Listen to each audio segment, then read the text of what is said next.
So it's hard to break down exactly into a sequence of steps working with site-specific installation.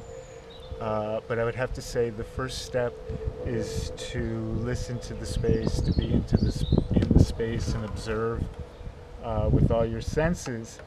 And then maybe the next step is about collecting materials with this kind of a notion of where you're going with this, but still allowing for the materials to inform the design. And then somewhere in that sequence at this point is where we are, where we're sort of reclaiming the materials that they're ready to take on their next form. They were something, maybe these were a wall, and then they were garbage, and now they're going to be part of an error. Alright, so part of what error does, working with available materials, such as these boards that were found in the skip.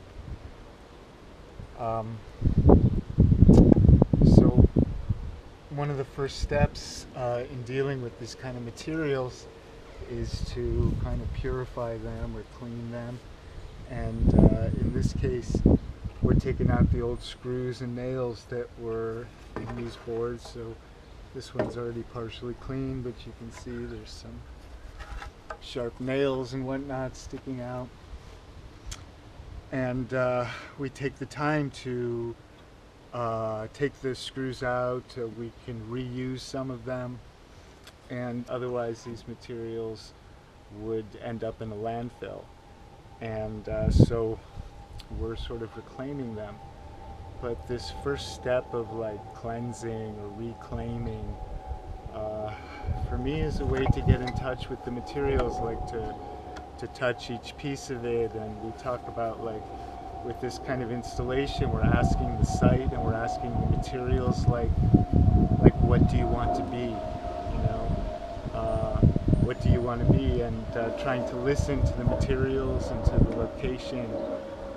And it might sound strange, and I don't expect the piece of wood to answer back with language, but somehow it answers what it wants to be.